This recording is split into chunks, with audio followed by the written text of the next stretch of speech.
Hey, and welcome to the Stepover podcast, Ottawa's grassroots soccer podcast. My name is Josh. Thanks so much for joining.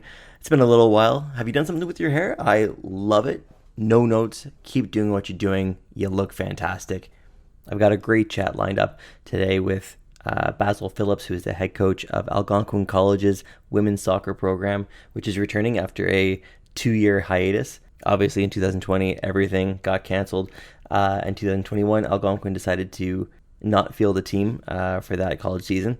So I'm really looking forward to checking out some college soccer action at Algonquin. And this was a great opportunity for me to find out, how things are going, what that's like to come back from 2 years off. So I hope you really enjoy this chat with Basil.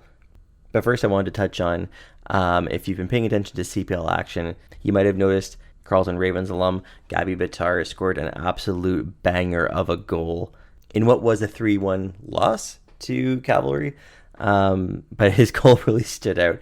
It was just phenomenal. And he's been making a name for himself this whole season. But that goal really was like an exclamation point. And as I've been seeing Gaby turn into this like integral player for FC Edmonton this year, got me thinking about the USports draft. He was eligible for this year. And if you caught the 2022 draft preview that I participated in with Capital City Supporters Group with Eddie Benhin and Brandon Adebayo, his name did come up as a player to watch. He didn't get drafted, but after the draft, he was signed to a professional contract by FC Edmonton. Turned out to be a pretty good idea, but it kind of got me thinking about the value of the USports draft. Because, Gaby was actually the first person ever drafted in a USports draft. He was drafted twice in 2018 and 2019, both times by Cavalry. In 2018, he was signed to a developmental contract, which was great for them because the CPL has a rule where every team needs to play a certain number of U21 minutes.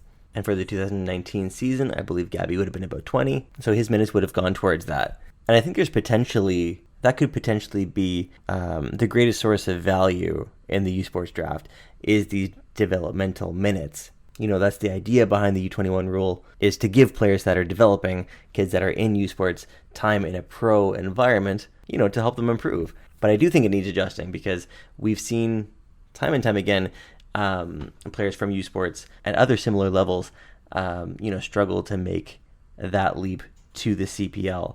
In a way, it's actually great to see that it is such a big leap from, say, USports and League One to the CPL. It's not an easy transition. That's not a bad thing, I guess.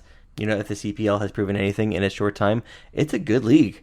You can be highly touted coming out of USports and absolutely struggle coming to the CPL.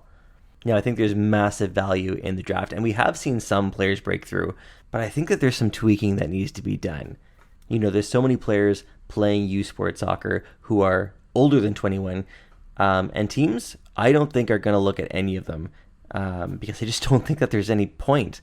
I think the primary way that teams look at the draft is a way to get a free look at some players who could maybe help them fill that U21 qualification.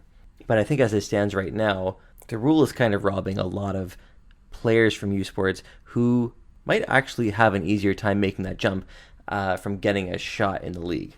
I know the scouting is extremely rudimentary in the CPL. Teams don't have the resources to look across USports. Organizations that they work with do not have the resources to look across USports. That draft preview special that we did with the Capital City Supporters Group, we know of teams that are in League One who watch that for ideas for players to look into, because the scouting infrastructure just isn't. It's not there. I think that Gaby got his shot because he was just a standout player. He'd already had CPL eyes on him, thanks to his time with Cavalry and Tommy Wilden. But given that this past year for the 2022 draft, like 150 players or something like that declared, but only 16 could get chosen. I think there's room to expand it. I think we need it to have at least 2 more rounds and either increase the age of the players who qualify for minutes, maybe make it a U23 or a U24 qualification and, increase the minutes or something.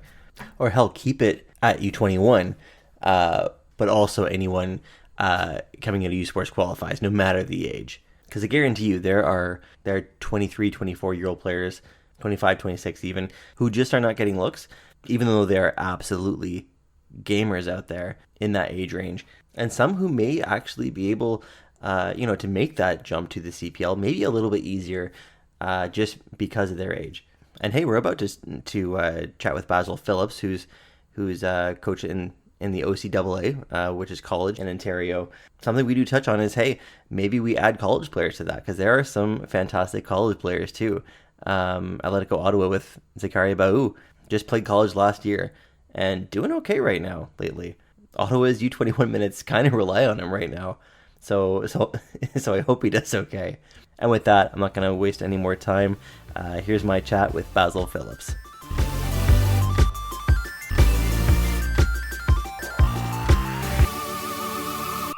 So we're here with Basil Phillips, head coach for the Algonquin Wolves women's soccer program.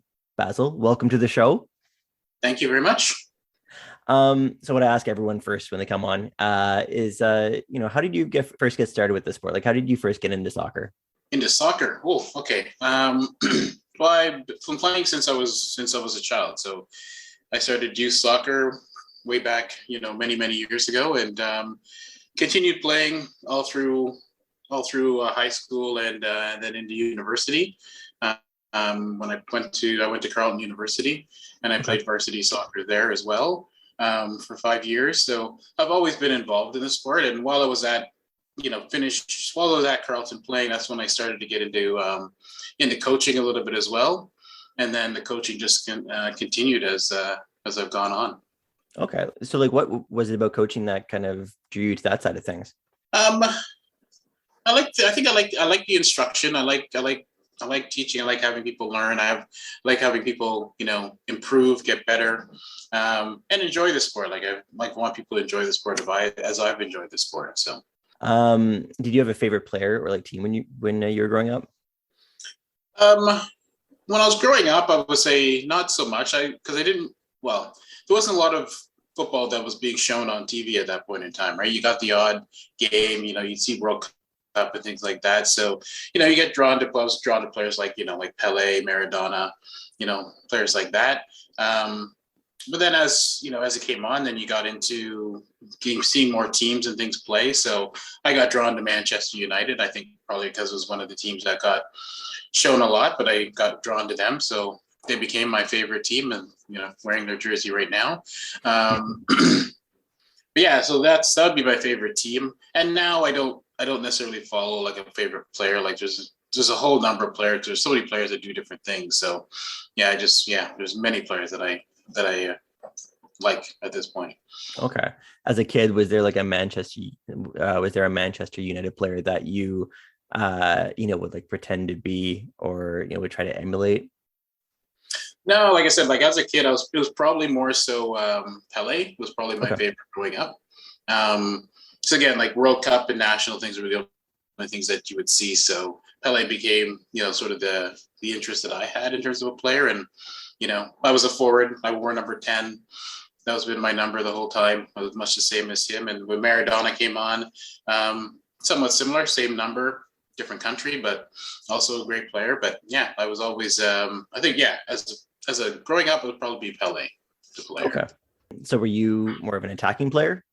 Yeah, I was a striker. Yeah, I was a striker. Yeah. Has that translated to, a more attacking style of coach, or what kind of coach are you? What kind of coach? Yeah, I wouldn't say more of attacking style.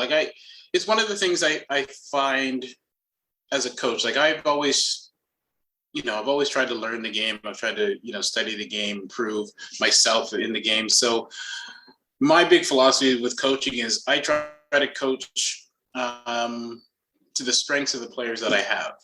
So, I don't get locked into a system and say, okay, we're going to play this system and the players are going to learn and play this system. I'll find a system that says, okay, with the players that we have, if we play, system X, that's going to be the best for us. It's going to show us the most success. So, yeah. And in terms of coaching, it might be attack, it might be defense, but I try to be well-rounded in terms of all aspects of the game so that, at any point in time, you can shift and do whatever you need to do. So you're the head coach of the women's program at Algonquin. Yeah. How long have you been coach there? So I guess technically this is my 5th season that I'm going into. So I started in, well, I got hired late. Like I got hired in August of 2018.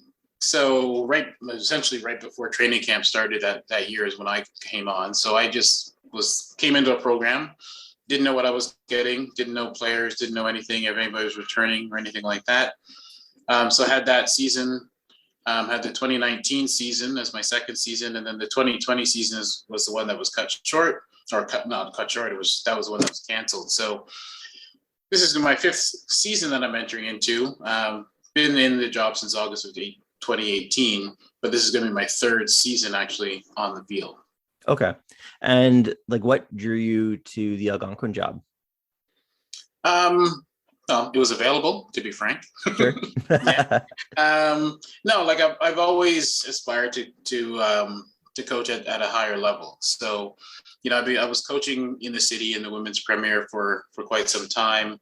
Did some men's premier for a little bit, but mainly in the women's premier. So I've always liked that aspect, but always wanted to coach at that higher level and that higher level of commitment and attitude. So when the job came available, I applied and fortunately I was hired for it. So Algonquin participates in the Ontario Collegiate Athletic Association, or the OCAA. Yeah. So obviously in 2020, everything shut down, but the OCAA did run a 2021 season. Algonquin was one of a few schools that chose not to participate. So after 2 years, soccer is finally back at Algonquin. And I think that's for the first time as the Wolves, not the Thunder anymore. How does it feel to have how does it feel for you just to have a season that you have a season to look forward to again? It feels great. Like as you said, like we've been out of it for 2 years now. So for 2 years, I've been in behind the scenes trying to attract players to come to Algonquin, trying to get players in, but with nothing tangible. Like the COVID season of 2020, there's always that outlook, okay, well, next season we're going to have something. So everybody's looking forward to that. When that season got canceled, then it's like, okay, but now we're looking forward to 2022. But you have a lot of players, hesitant, skeptical, not sure because we've been out of it for so long. So I think it's great for players and also for the coaches that I have. We're all excited that finally we're going to get back on the field and do some coaching and compete again. For the players that, were able to compete with Algonquin in 2021, when other teams were, I'm trying to think the best way to ask this. Was that detrimental to any player developments, or how do you think that affected them? It was tough. Like right now, coming into this season this year, we essentially, I don't think there might be one. We don't have any returning players. So essentially a brand new roster of players coming in. And, there were players that were recruited for the 21 season, but a lot of them graduated because, pros at Algonquin are 2 years. So they're already graduated or some of them went to different schools because other schools were playing. So I think, on their mental psyche, I think it affected them a lot not having that season, especially seeing other schools playing last season. So, my hope is that those players that are still at the school will still be a part of the program, still come out and still look to compete. But, when your program is 2 years and you've been in, COVID year and then a canceled year, you're done. So there's players that have come to the school that never got a chance to play, but now they're gone. So it's a tough situation for sure. It seems like you're building a brand new program from scratch. And what's that been like behind the scenes? Has it been harder to attract players this past year? Or yeah, absolutely. Because some of the younger players don't follow everything, so they won't necessarily know. But there's players, and then there's talk of some players will know, okay, they didn't have a season, so why am I going to sign there if I'm not sure they're going to have a season? So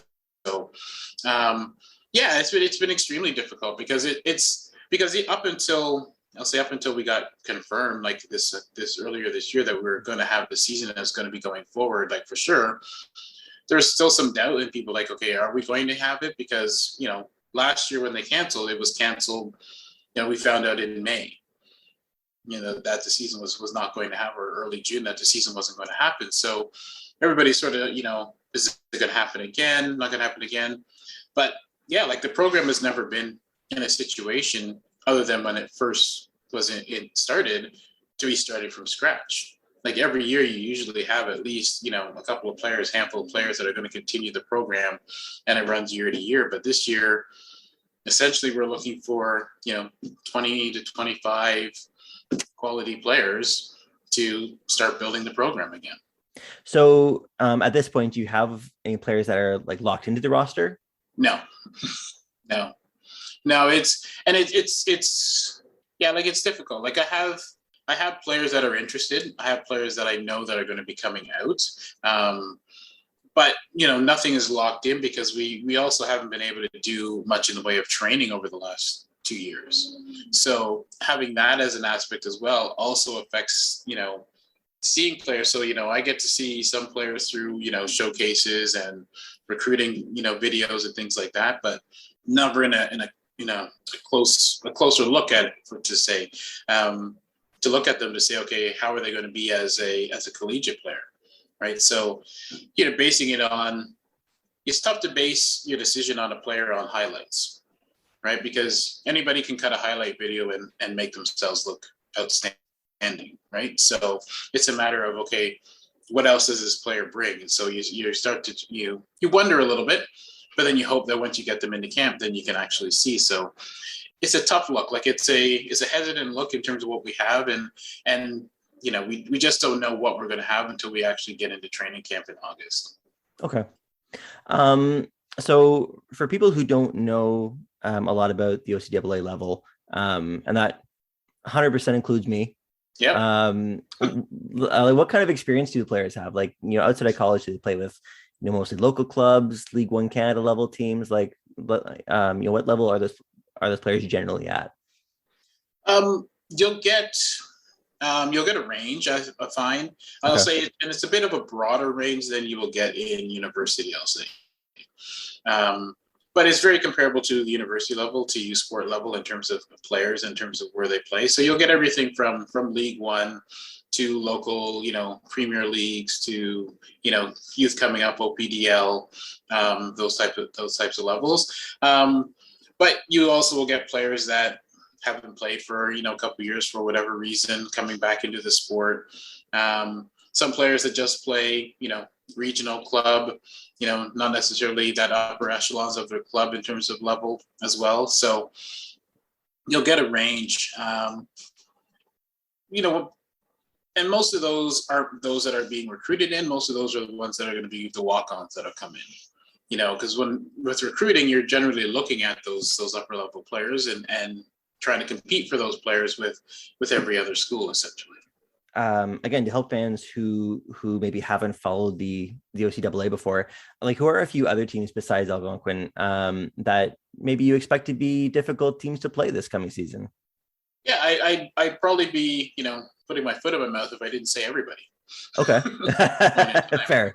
Because quite frankly, like every other team that's in the league, that's other than Cambrian, which is from Sudbury, played last year. Right, so every other team has had a season, has been, they had the one season shut down, but has had a season under their belt after that to keep things going. So, yeah, I would expect every team, every game is going to be a tough one for us this coming season. The top teams in our division tend to be, because we're in the East Division, so OCAA right now runs an East-West division, and we're in the East Division. Top teams generally Seneca College is generally one of the top teams. Durham is usually a pretty good team. They're usually up there as well. I'll say St. Lawrence had a I'll say surprising to a lot of people, maybe not to them, but to a lot of people, they had a surprisingly successful season last year, medaled at provincials. So yeah, like I think those three would probably be definitely on the top end of teams to worry about. But as far as I'm concerned, yeah, we haven't played in 2 years, brand new team without knowing what we have. I expect every one of our 10 games to be a tough one. Okay.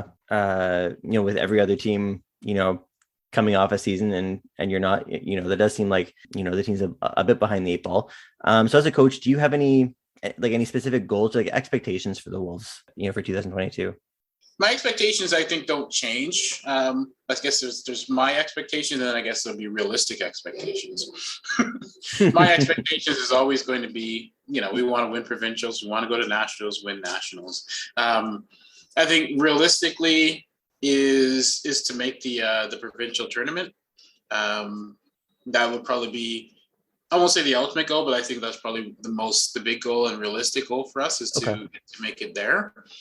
And then from there, then anything can happen at that point in time. But I think, like I said, a realistic goal would be for us to make that provincial tournament, the final. Okay.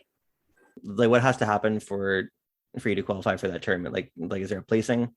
Yeah. So the way the OCAA works for playoffs, and it's a fairly generous system. So we have 8, 9, 10 teams in our division. So we play a 10 game season. So the top 8 teams essentially make the playoffs in each division. And then your first round of playoffs is a crossover game with the other divisions. So 1 plays 8, 2 plays 7, etc.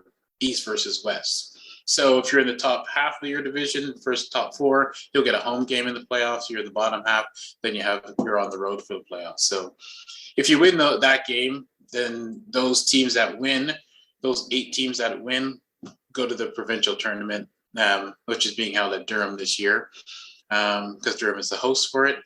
Will be held at Durham, and then you play in the provincial tournament based on your seeding. And again, it's a 1 versus 8, 2 versus 7 format at provincials. Okay. So you are looking for players to join the Algonquin Wolves training camp, which starts August 15th. Yep. Who can join and how? Well, anyone can join. Like I said, we're looking for the best 20 to 25 players we can get. So anybody can join. How would be, ideally they would contact me and let me know that they're interested. And my information is up on the Algonquin Wolves website on the soccer page. There's also a registration form on the Algonquin page that you can fill out, and that information will eventually get sent to me as well as the coach for contact. But even outside of that, you can just, if you're interested, they can just show up on August 15th and at 6:00 and have their kit ready to go and try out. So it's pretty open. And so my last question, when the season starts, if anyone wants to come out and check a game, is that possible? Is that something they can do? Like, can people outside of Algonquin come to campus and watch? Yeah, absolutely. Like the field, it's open. There is a fee for tickets. I'm not sure how much they are, but they're generally not super expensive, especially comparable to some of the USports venues. But it's relatively inexpensive. But yeah, anybody can come out. All our home games are at the Algonquin soccer facility, which is on campus. We play all our games there. It's a great facility, actually. To be honest, it's one of the better ones in the province. So we play our games there. Yeah, it's totally open for anybody to come watch. Our schedule's already out and out there, so we know when we're going to have our games at this point in time. So yeah, it's available. Anybody that's that's listening and checking it out is knowing that the level of soccer is quite high. It is, like I said, it is comparable to university, to USports levels. I think some people see the college game as a lesser league in some respects. Kind of the same as they see university education wise is higher than college university education. Again, they're comparable depending on what your interests are. And I think when it comes to the soccer that's being played, it is very comparable. So I think if anybody's interested in coming out and playing, I think they should really consider it as that next level, because it is next level football for sure. Do you think that because there's the CPL USports draft, do you think that there's ever going to be like a college version as well, like on the men's side at least? Because I feel like that's elevated USports a little bit. It has, and I would like to see, if the CPL is going to have a draft like that, like I would love to see like the college players just included in that draft. Like it just doesn't have to be like a college draft per se, but just they're going to have a, like I said, a U Sport draft, and they have U Sport college, draft. Because it's like a post-secondary draft. Exactly. Yeah. Because there are a lot of players that play at the college level that could play at that level. They're just, but again, it gets overshadowed because it just doesn't get the same sort of recognition across the city, across the country. Like you look at a team like, especially on the men's side, look at a team like Humber, which is, I think, back-to-back national champions at this point in time. They got a lot of players that play, top level in the Toronto area. Like, and there's a lot of players there that probably can play, or probably some of them that do, that play at that CPL level. So it's there.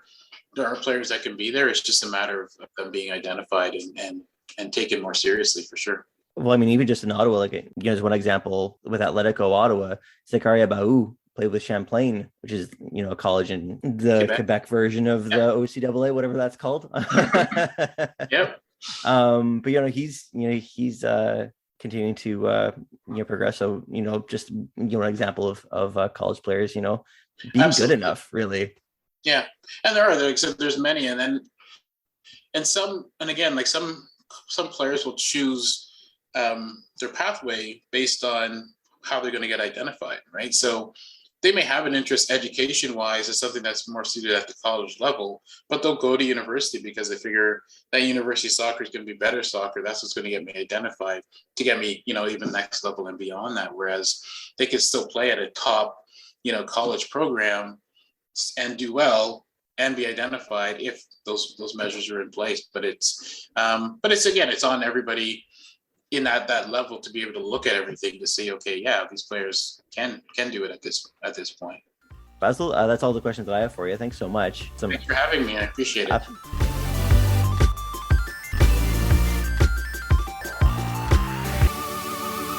That was my chat with Basil Phillips. I hope you enjoyed it. If you liked what you heard, or you know what, even if you didn't, subscribe to the Stepover podcast, leave a review or a dirty limerick, whatever you want. For this episode, that is all I got for you. Thank you so much for listening. I'm going to leave you with the audio from Gaby Bitar's goal, his first in the CPL, I believe. Audio care of One Soccer. Until next time, we'll see you. Bitar turning, shooting, what a goal! Oh my word, pick that out! And they've got their goal before half-time from absolutely nothing. And Gaby Bitar flashes it into the top corner. Carducci never saw it, and the Eddies are back in this game. Bitar, I told you, he has something to prove, and what a strike, what a goal.